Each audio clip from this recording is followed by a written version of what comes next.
Hello everyone, my name is Ariane Tornet and I'm a psychologist and sex therapist. And today we'll talk about emotions and how to deal with them. I'm really passionate about anything that looks like from close or afar about psychology. I can see that I am receiving a call at the same time as I'm talking to you. But I think I'm gonna refuse that one because we've begun already. Good. Great. I see that plenty of people who are following me today and that are arriving more or less. So we'll just let some people arrive. Great. Hello, Alex. I can see you. Great. So let's begin. Today we'll address different questions around emotions. So what are emotions, why we have them, and how they can be actually useful to us. And then we'll also look at how we can deal with them. So if you are curious about how to have a little more harmony in your life, then this is really a workshop for you. So we'll be together for about an hour, and this is thought as to be interactive. So don't hesitate asking me questions in the comments. I see them arriving. I also have a pen and paper to write them down because I might not answer them straight away when you ask them.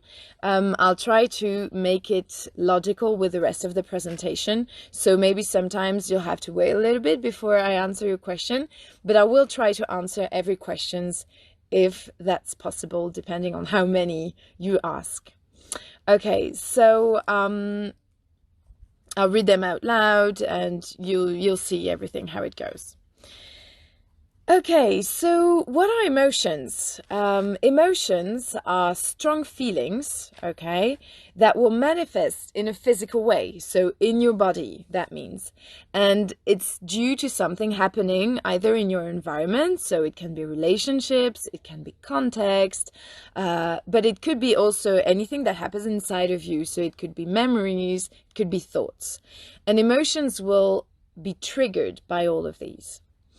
So originally, the word emotions comes from Latin, which is ex movere, which means a movement towards the outside.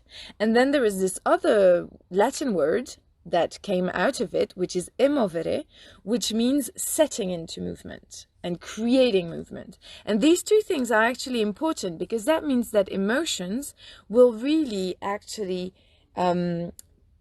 create a movement inside of you and make you want to do something. So in this definition, you see that there are several aspects that are very important, and one of it is that it manifests physically. So that means that something will happen in your body.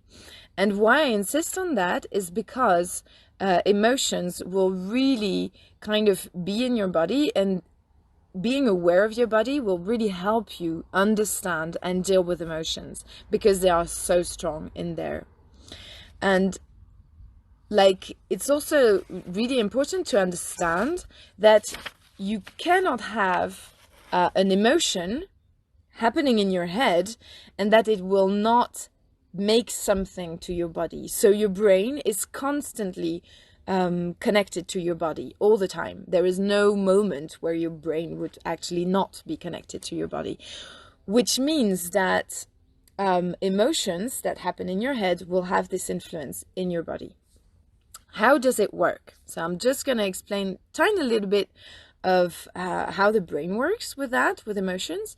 So in your body, in your nervous system, you have two different types of systems. You have the one that will kind of that you can control. So for example, if I decide to take a glass of water, I actually decided to do that, so I can move my hand, etc. And then there is this other system which is autonomic, which means that it's not something that you will decide to do, it's something that will happen on its own. So this system is actually what helps you digest, what helps you have your heart beat. You don't have to think about your heart beating, right? So it's all this happening in your body automatically, digesting, breathing, heartbeat, and all the hormones also working on their own. All of this happens on its own. You don't have to think about it. And so emotions will really go through this system that is autonomic. And this autonomic system has two ways of working. It can either be relaxed or tense. It can never be both at the same time. So logically, you cannot be tense and relaxed at the same time. You cannot digest and not digest at the same time. Or you cannot have a high heartbeat or a low one. It's not possible. It's always one or the other. And this is important to understand in emotions, because emotions will actually really go through this system. So for example, if you take, let's say, fear or anger, or fear is quite a good one. Let's take fear.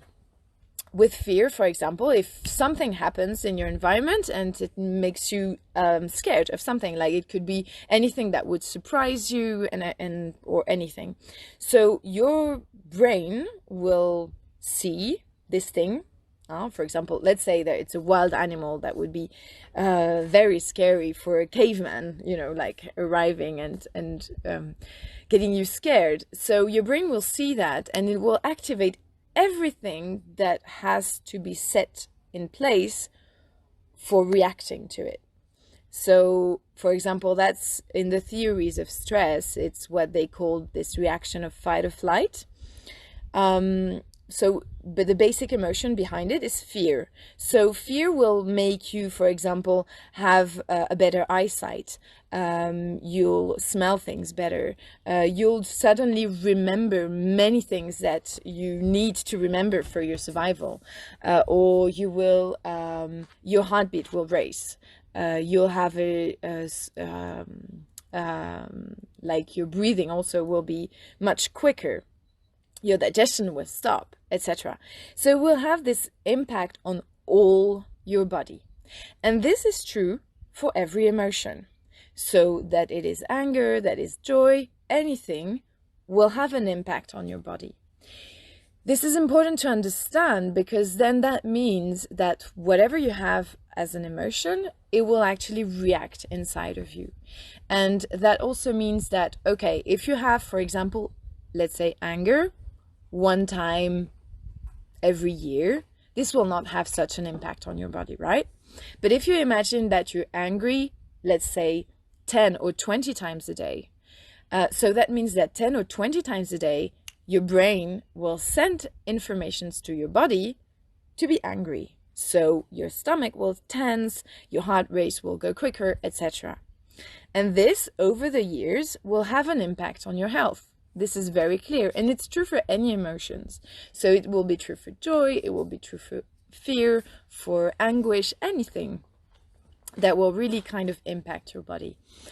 And this is one of the reasons why it is so important to actually acknowledge emotions and deal with them, to actually do something about it. So this thing with the autonomic system, which is the automatic kind of way of working of your brain, as I said, is kind of automatic, which means that you don't really have control over it. You can't really say to your body, okay, let's digest now, or let's not digest. There is just one thing over what you can have an impact, is actually your breathing. So through your breathing, you can influence this autonomic system. And we'll see a bit later on in the workshop why it is so important and how you can use breathing to deal with your emotions and with many things in life. But that will be like at the end. So stay with me, because there will be a little exercise and I'll explain how the breathing works with the emotions and how to deal with it. Okay, so that's kind of the link between emotions and the body, and how they are like totally like tangled together, and you cannot untangle them. It's just not possible.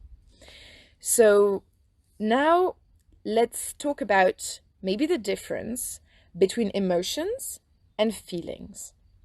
So emotions is what researchers have found out, that they are like kind of primary emotions, basic emotions that you can find pretty much in all humanity. So even through culture, etc., you'll find always the same kind of emotions with the same facial expressions, more or less.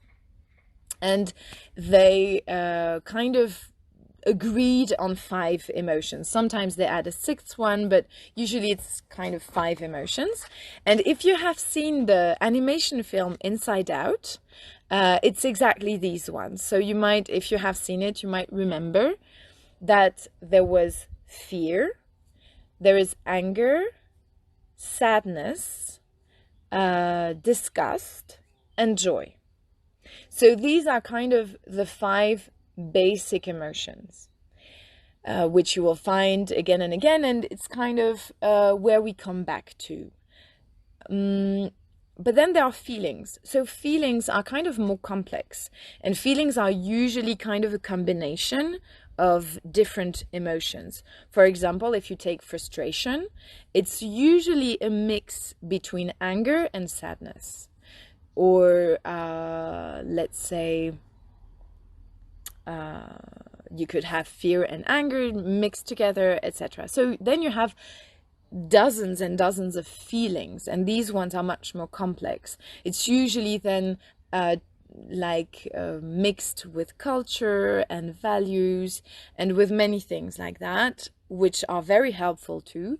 But today we'll kind of talk about the 5 basic emotions to make it easier, and then you can actually apply everything I'm saying today to all the feelings.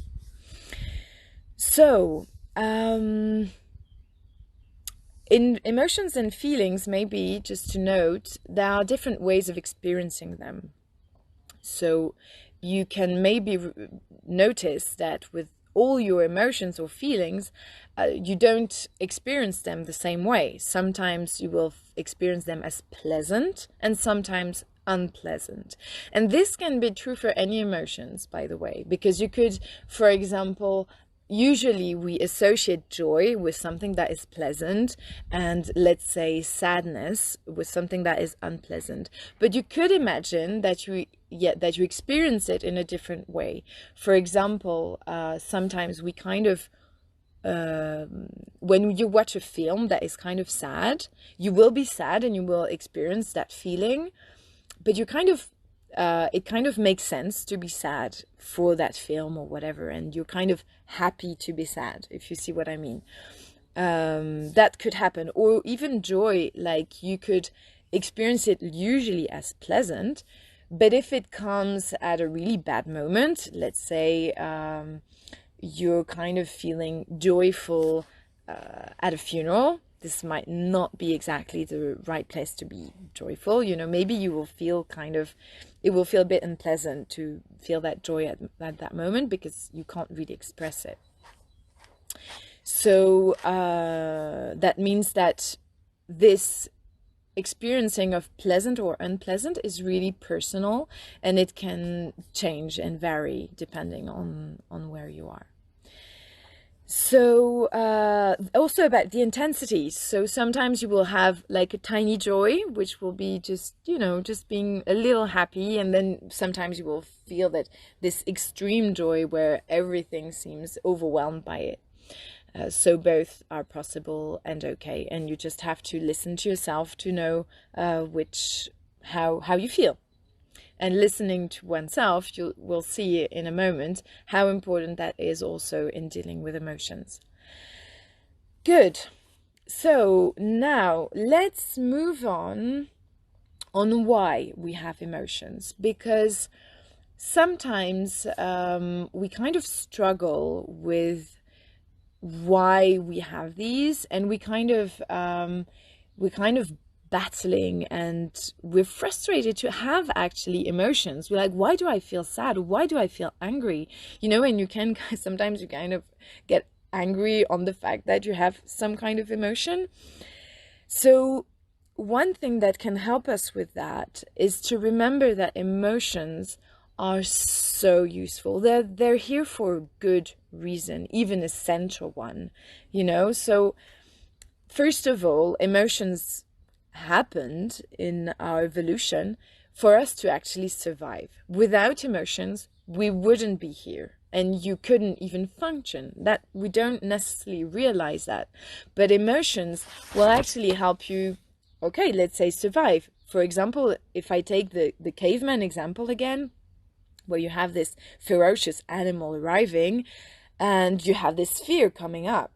If you don't experience fear and you're just like relaxed and saying, oh, there is a ferocious animal that might actually eat me up, you might not actually run away or try to fight it back, and so you might not survive.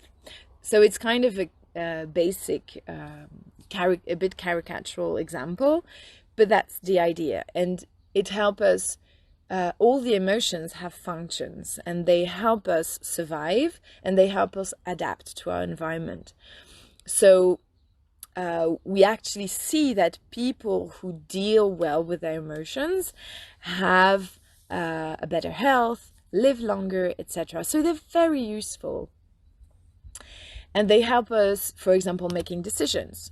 So every time that you have a decision to make that takes too many parameters for your brain to think about it rationally. So, rationally would be, okay, the plus side, the downside, and make more or less an average and then make a decision. But most of the time we have too many parameters in our heads, and it's like, you have to take into account your values, what you want, the moment, your needs, etc. So emotions will come in and kind of have this overall view of the situation and help you make a decision. Like, oh yeah, I feel like having this, even in at the restaurant, which is kind of a normal situation, although not now because we can't go to the restaurant, right?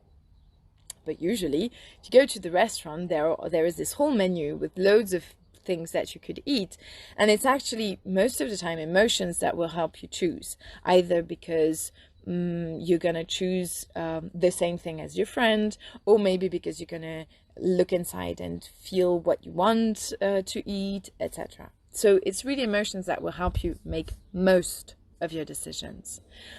Emotions also help us to feel alive.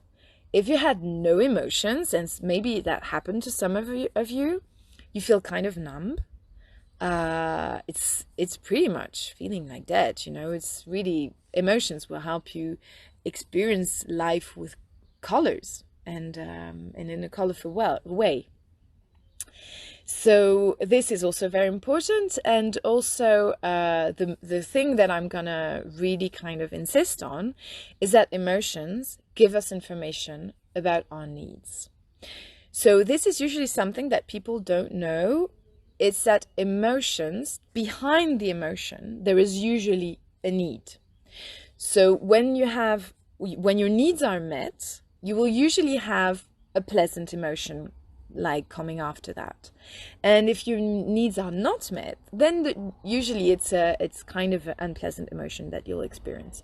So that means that but usually we don't have this in a conscious way in our mind, we just have these emotions coming up and we kind of suffer around them or have joy. It can be a pleasant emotion too. So we just have these emotions that come up and we kind of come at us, but we don't really know what to do with them. But in fact, if you realize that behind these emotions there is a need, then you can listen to that. And this is so important because the more needs are involved in the situation, the stronger your emotion will be. So let's say, for example, childbirth. You're pregnant and you're gonna have, or your partner is pregnant and you're gonna have a baby. And when this baby arrives, then it can be a very strong emotion, because many of your needs will be involved. So it could be a need for connection, for belonging, for contribution, for love, for purpose, etc. And all these kind of needs will be there at the same time when this child is arriving in your life. And so it's super strong, and so the emotion that will result from that will probably be super strong, which is kind of different if, let's say, I go to the grocery store and my favorite brand of ice cream has run out. So I'll probably be a bit disappointed, and the kind of need that is behind it is pleasure, maybe my need for food, let's say, but ice cream is not exactly like what I need to survive most. Okay, so I'll probably be disappointed, but it's not that strong. Also because there are not that many needs behind of it, but it's just gonna be just a little bit. And also there are not so many needs behind it, and also I might have many ways of answering these needs. So let's say my need was pleasure and my need for food. There are many things that I like. I don't have to have ice cream. I could have another brand of ice cream, or I could have some kind of another sugary stuff, whatever, So there are many ways of answering these needs. And this kind of brings me to what is so important with realizing what is the need behind the emotion, is that usually we kind of mix up and confuse needs and means to fulfill them. So if I have my emotion coming up, let's say, okay, I'm going to the grocery store, that is not my ice cream, my favorite ice cream, I'm disappointed. If I think that my need was ice cream and this particular brand, I'm not coming out of that situation. I'll just stay disappointed, and I won't get over it. I'll think about it all day and think, oh my God, this brand of ice cream is not here. I can't have it. I'm disappointed. And I'll just nourish that frustration, right? Which is different that if I go behind that emotion and think, okay, what is my need behind of it? Okay, I wanted some pleasure and I wanted some, maybe some comfort. Okay, let's say it was kind of comfort food. Okay, I wanted some comfort. So if I go behind of that, I can think, oh, so how else? What could be another way of answering that need? What else could I do? For example, I could, let's say, okay, I needed comfort. Another thing that I love is cake. Okay, let's make a cake. That will kind of do for it, like compensate or whatever. Or maybe I don't even have to go for food if I need comfort, Maybe if I realize what I wanted was comfort, I could call my best friend and, ask him or her for help. And that will actually fulfill my need for comfort. And I won't even need the ice cream. You know what I mean? So it's really important to distinguish the need and the mean to get it.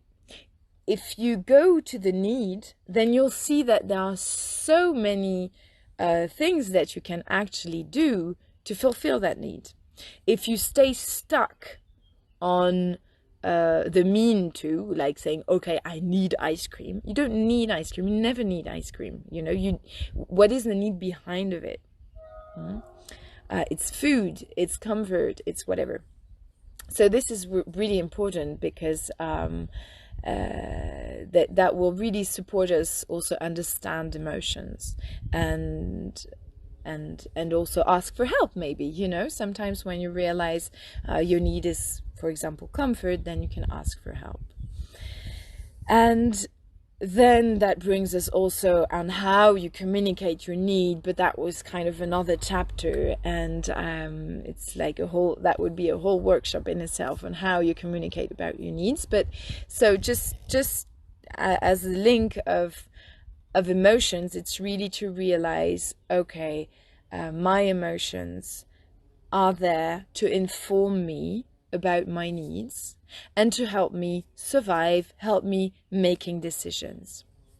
Okay, so let's say emotions are very important, they're great, okay, that settles. But now, we probably agree that you can't have emotions just pop up just like that in every situation. Sometimes you're at work or you're in a social situation that just doesn't make it so okay to just lash out. Let's say you're angry at work, you can't just shout on people, right? Sometimes, there are places where you can, but most of the time you don't actually work in places where you can just lash out on people. So dealing with emotions and managing them is really about, it's really useful to just be accepted socially, which is kind of important because we live in society. At the moment we're all locked down at home, but it's also, how do you deal with emotions in your family?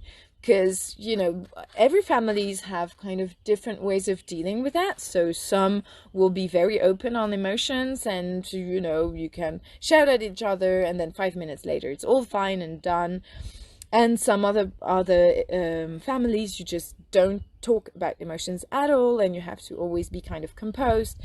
So, even this is already kind of dealing with emotions. What do we do with emotions? So research have shown that people who have a good way of managing them, so not suppressing them, we'll see the difference afterwards, but not suppressing emotions, but dealing with them, it's really positive because it will help you have a better health. As I said, the brain and the body is constantly linked, which means that you'll really have kind of a better health just because your emotions will kind of go through your body instead of tightening it. Instead of anger having this strong impact on your stomach, it will just go through your body and it will be easier to let go of it. So people will also live longer. They are more successful professionally. They have a better kind of a greater satisfaction in their personal life too. So and also they'll be much more resilient, so they have more kind of, it's easier for them to face difficult situations. So this is like basic good ideas of why it's so important to actually deal with your emotions. So how do we do that? That's kind of the most important thing. How do we do that? So there are I kind of break it down to 5 steps, but you'll see the fifth is kind of nice. So the first step is, to me, identifying the emotion. So it's actually kind of knowing what emotion it is, or trying to have a feeling of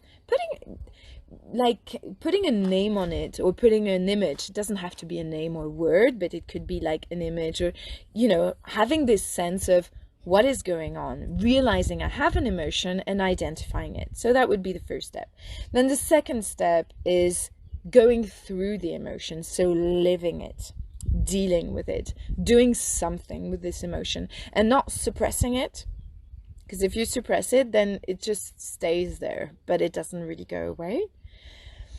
So these are kind of those two first steps. And then the third one would be looking at the need behind it, like I said before, then finding means to answer that need, which kind of will probably help you feeling better. And then the fifth step is just enjoying the nice feeling that will come after fulfilling the need. And if that doesn't come and you still feel kind of frustrated, then go back to number 1, which is identifying the emotion that goes for it, etc.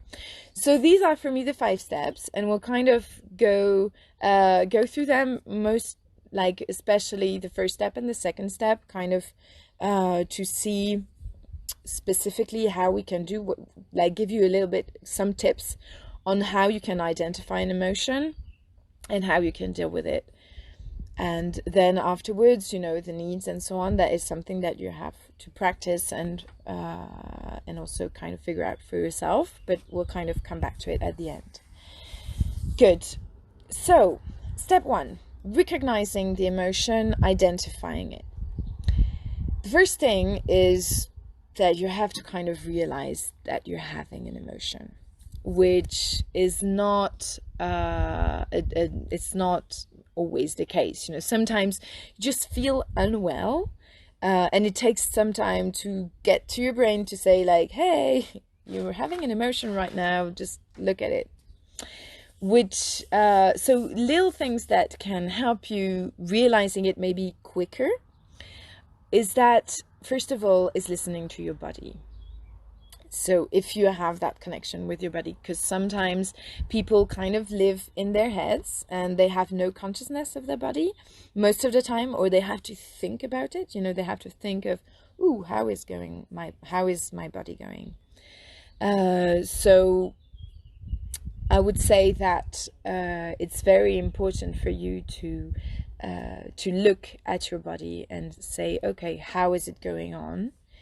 And that is one thing. The other thing would be with feelings, like maybe trying, sometimes it's just a feeling that you feel. You don't feel your body, but you feel your feeling, which is what can be very useful, by the way, is to link both of them. So, for example, if you realize you have a feeling or an emotion, then it's to look at, where is it in my body? Where is it kind of going? Because we all have different ways of experiencing emotions.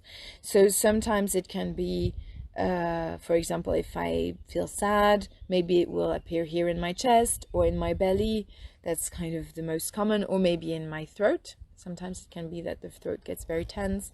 The same with joy or with anger or with disgust. Sometimes disgust is like you want to kind of throw up or something, that can have that feeling to it, not only for food but also for situations. Sometimes there are situations where it kind of disgusts us. So through sensations of your body, through feelings, through your thoughts as well. We think all the time, so there are things we're thinking about, etc. So it's really kind of catching your thoughts. You don't have to judge or anything, but just realizing what is going on in my head right now. And maybe through your facial expression, sometimes you can realize, oh, I'm kind of having my eyebrows really kind of tense, and maybe that makes me realize that I'm actually angry at the situation, or like I'm like that and realizing, ooh, this, I don't like it. You can sometimes, if you're conscious of your own facial expression, you can kind of realize, oh, where are my muscles going, and also through what you want to do. So every emotion will kind of have a different feeling to it. For example, anger will make you want to hit something, or shout at someone, or be very aggressive. Fear will make you want to just run away, or like, it doesn't have to be literally run away, but like getting out of the situation kind of thing. Sadness will make you want to cry and go inside and really kind of, it will want, you will need some comfort with yourself, maybe not seeing anyone. Disgust is really kind of rejection. So like, take it out of my face. I don't want to see that anymore. And joy is this thing of, I want to share it with everyone, and I want to go out and share it. So this will also be an information. So all these aspects of, so the body, what you're thinking about, how it goes inside your feelings, and what you want to do, will be things that will help us hint that, ooh, you're having an emotion, and you can actually look at it. So, of course, you first need to be listening to that. So it can be by, scanning your body, or just listening to your thoughts, etc. And so then once you realize something is going on, it's about putting a name on it or an image. Sometimes you can't really name the emotion, but you can say something like, oh, I feel like I want to do this and that. Or I feel like, I don't know, I feel like a gray sky, or I feel like the sun, or I feel like, you can use any metaphor. Sometimes this really helps figuring out what our emotions are. But it can also be by talk about it with someone, talk about it with a friend or to yourself, kind of figuring out what's the name, what is the emotion I'm going through. Sometimes you can also use, there are lists that exist on the internet, lists of the emotions that you can actually go and check and read about it, which are very good. So maybe just a tiny little note, because I see that there are people coming, looking at the video. Don't hesitate to ask questions if you have any in the comments below. I'm really happy to answer them, if anything. Okay, so talking about these emotions, looking at a list of emotions, or listening to your thoughts again. These are all sorts of things that will help you kind of figure out what emotion is going on inside of me, and sometimes if you don't manage to put a name on it, really doesn't matter. Just go for metaphors. This is really fine. It's something that I use quite a lot in therapy. When people kind of struggle finding the name of the emotions, I'll just say, okay, sometimes it can even be like, can you draw something that will kind of represent that emotion? Or can you describe it to me in images? Or if it was a character of a film or of a movie or of a book, which one would it be? And sometimes this will kind of strangely help you to identify the emotion. It doesn't seem very rational, but it's very helpful. So then once you've identified the emotions, it's about going through the emotion and dealing with it. So just going through the emotion, it looks like, when I say it, it looks kind of easy, but it's easily said and not so easy to do, because usually we're quite scared about our emotions and we're very worried about it, which means that the idea will actually be to go through the emotions, which doesn't mean to kind of just lose it.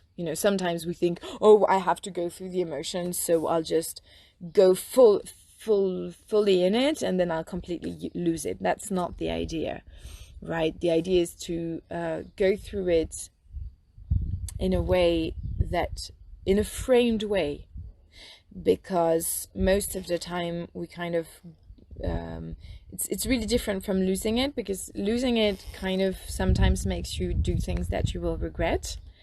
So it's the idea of how I deal with it. It's a bit different. How do I manage the emotions? So we'll try and go through different kind of tips. If you have yourself any tips that you use already to deal with your emotions, don't hesitate to say so, because that's always very interesting for me to have different ideas, and maybe for the community as well. So don't hesitate sharing what are your tips to deal with emotions, and what you do with it, and what you do with them. How do you do to calm yourself down, or to actually go in the emotion because you want to. So here are some of my tips. It doesn't mean it's like others exist. It's not exhaustive. You could imagine many other ways of dealing with emotions, but this is like just a couple of ideas. So, and also kind of dealing with emotions is something that takes practice. It's not something that, so some people are kind of do it easily. They also have learned it when they were kids. And for other people, then it takes much more time, and it's a practice. And the more you do it, like anything, the better you get at it. And the quicker you kind of get from losing it to, okay, I'm dealing with my emotion, actually. So one thing that you can do is doing anything that will kind of release the tension that was built up with the emotion. For example, if you have anger, a lot of anger, that will really activate your body very strongly. So it's what can you do to release it? And this can be sports, it can be shouting in the forest or in a pillow, it could be crying your heart out. Some people go boxing or whatever, or like whatever sports that will actually like really kind of release all the tension in your body. And sometimes when you have a strong emotion, that will really help you calm down in a way. And also this kind of sets your brain on something else, which will help you also calm down and then go back to it in a calmer way, and that will allow you to think about it. So anything that will that will really release all the activation in your body.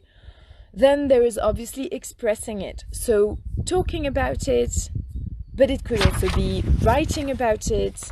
It could be drawing about it or dancing your emotion out. Anything that will actually take out the emotion. It doesn't matter the way. If you have someone that you trust and you want to talk with them about it, then great. And if not, it can be something else, drawing, writing. For me, for example, writing is really a good way of taking out my emotions, but that's what I do. I know other people who are really about drawing, and they do that a lot. It could be anything. So releasing the tension, expressing it, doing something else. Sometimes just, setting your mind on something else will help you as well. Just changing your ideas and your mind, like do something you like. That usually helps, because that will kind of set your mind on a task. That will help you just set your mind on a task. And actually, when you stop thinking about something really precisely, then your brain kind of widens his way of thinking, and it will find solution outside of the box. But if you kind of focus on the problem, then you kind of get stuck in it. So it's how to widen things up. So, and also another thing, if you're getting in an argument with someone, because usually emotions, many of our emotions happen in relationships. So if you're arguing with someone, don't hesitate to have a timeout and say, okay, stop, let's go each on our separate ways for an hour, do something else, think about it, and then we can talk about it afterwards once we've figured out what emotions it was, what's our need behind it, and then talk about that. So as a sex therapist, I work with couples a lot, and this is really useful. Being able to kind of stop the argument, do something else, and then come back, calm down, not in this emotional activation and reactivity where the only thing that you do is throwing, things at each other, even if you don't throw things, but I mean, throwing emotions at each other. So this will really help. And anything that will calm you down. So it could be taking a bath, it could be running, it could be, it's also about learning what helps you personally. So don't hesitate to actually make a list and think about it when you're calm. If you think about it when you're kind of all activated, it doesn't work. So when you're calm, just thinking about, hey, what helps me out? And it can be anything from painting to sports to having some kind of pleasure with your own body. Actually, I'm, as a sex therapist, sometimes I say to couple, sometimes just having sex is actually really helpful to calm down. Sometimes not, because sometimes you just like hate each other too much, but it can be also with your own self. And this kind of sometimes really help you. And one thing that I was telling you, and we're gonna like end on this, it's about breathing. So as I said at the beginning of the workshop, you can't really control things in your body that are linked to emotions. These are very automatic and happening in your own, in their own way. But there is one thing on which you have a control, is your breathing. And your breathing is an absolute key on how to come back to calmness. Why? Because these two, so this autonomic system I was talking about at the beginning, really works in a way that it can't happen at the same time. Which means that if you're tense, you cannot be relaxed. But also when you're relaxed, you cannot be tense. And with your breathing, you can actually go from one to another as you wish. So I'm going to explain how. With your breathing, whenever you breathe from your upper body, so here, from your torso, it's kind of a high up breathing, and this will kind of put you in the tense mode. Whenever we have whenever we're scared, whenever there is anguish, whenever we have anxiety, we tend to breathe up here. We don't necessarily realize it. Sometimes it's very tiny, but it does happen like that. And this will kind of keep us in the tense environment. It's the same with every emotions. When you're angry, you will be here. Every time you're kind of out of your center, you're going to breathe up here. So then it's how to come back in the relaxed mode. So for this, what is very useful is breathing from your belly. So I'm just going to set the camera down. Maybe, hopefully you can see it. Maybe you can't. I'll just take this off so you can maybe see it better. So it's really about breathing from your belly and not from your chest. So something that can help is like, if you have done it already, then it will be very easy for you. But if you have never done it, then it's really kind of, you can put a hand on your chest and one on your belly and see just like that where your breathing is usually. So it could be either in your belly here, which means that when you inhale, your belly will kind of inflate, and when you exhale, it will deflate. Or maybe you're breathing more or less here, which means that usually when you're inhaling, then your chest will inflate, and when you're exhaling, your chest will deflate. So this chest breathing is kind of the tense one that we can sometimes use for some type of exercises, but right now that's not what we're gonna try and use. We're gonna try and use the belly breathing, the abdominal breathing, it's also called like that. So it's really this idea of when I breathe in, my belly inflates, and when I breathe out, my belly deflates, really like a balloon, you know, like breathe in, breathe out, breathe in, breathe out. So I'll suggest a little exercise. So for that one, I offer you to just sit down. You could even lie down, but usually sitting down is better, like that you make sure you don't fall asleep, although it's the morning, but still, you know. So you can just sit down in a relaxed way, and so that also your belly can be kind of relaxed and not tense. And just sit down, relax, and I'm gonna walk you through a little exercise. So sit down comfortably and maybe close your eyes if you want to. And begin by just bringing your awareness to your whole body.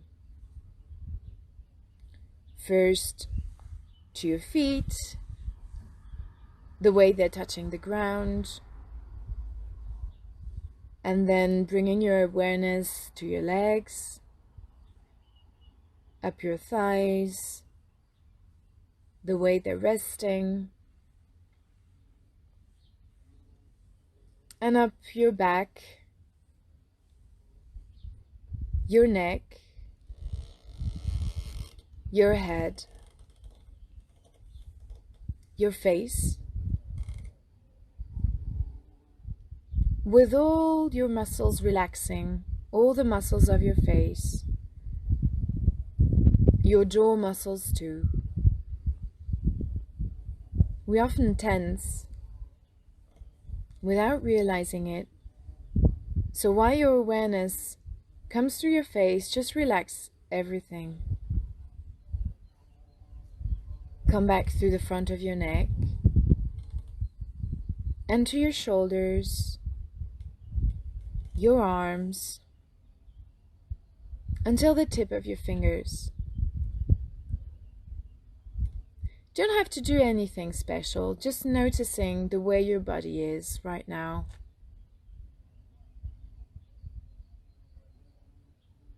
And now, take your own awareness to your chest and to your belly. And notice the way you're breathing. Just notice it. You don't have to change anything for right now. Just noticing the way you're breathing. If your breath is shallow or deep, where it is in your body. And after a while, if you wish so, I invite you to set an abdominal breathing. So that means this breathing that comes from your belly, where your belly inflates when you inhale and deflates when you exhale. And if that seems difficult to you, don't worry. It will come with practice.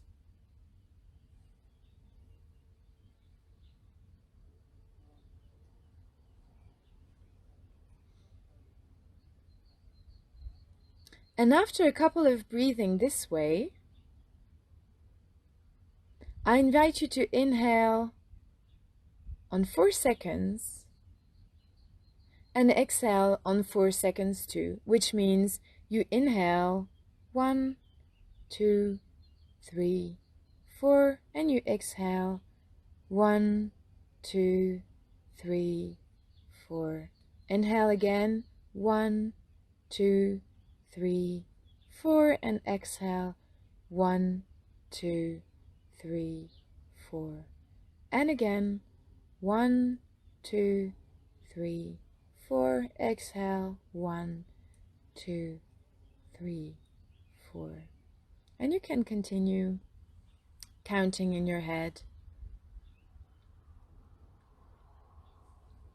You can do it as many times as you want to calm yourself down. If it helps, you can imagine that at each inhalation, your heart opens up to take in some love and some calmness and serenity.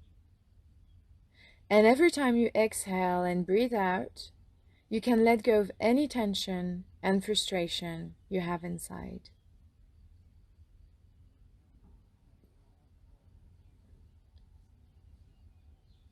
And very slowly, I invite you to take a last breath in and breath out, and slowly come back to the present moment. Whenever you feel ready, you can open your eyes again, maybe stretch a little, and just enjoy the feeling of calmness that you might have.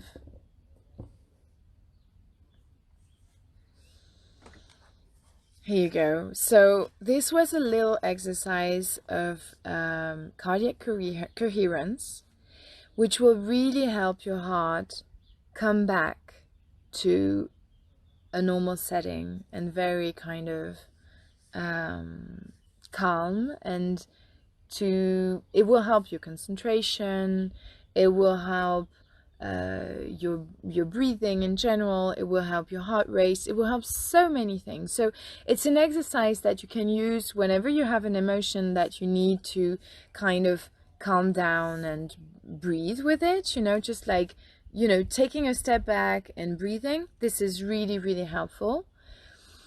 But it's also something that you can use whenever you want to have some concentration, because just breathing will kind of set your brain to like a normal state, and it will help you concentrate. So 5 minutes of breathing will help you 45 minutes of concentrations. It's really efficient. I use it quite a lot with students that I'm coaching for, like, learning and teaching. This is really useful, and I've used it also myself in my whole life. When I do it, it just makes such a difference with my own concentration. So here you go. This is like a very useful exercise that you can just use whenever you want to, deal with your emotions and have a moment where you can just settle down. And okay, so this is like the general idea, okay, of dealing with emotions. Obviously, depending on the context you're in, context in a large sense, which means where you are at, the stress you're having in your life, the more you have stress, the more difficult it is to actually deal with your emotions. But it could also be depending on where you're at physically, because if you're ill or if you're tired, then it's much more difficult to deal with your emotions. It could also be about, at the moment, we're all locked down in our homes. Some of us are on their own, which kind of makes it difficult to deal with our own emotions. Some live in families, and we're not used to, spending 24 hours, 7 days on a row with our family. We're just not used to that. We sometimes do it during holidays, but usually during holidays you can actually go and walk and do many things. And here you kind of lock down, so you can't really escape. So it's very important to just take this into account and take it easy with yourself and offer yourself self-compassion. Voila, here we go. So we've done all of these things, and if you want to follow me more, you can come on Facebook, or you can follow many things on my Facebook page or on my Instagram page, Ariane Torné. I'll post regularly things about emotions and how to deal with them. Thank you so much. Bye bye, and see you soon.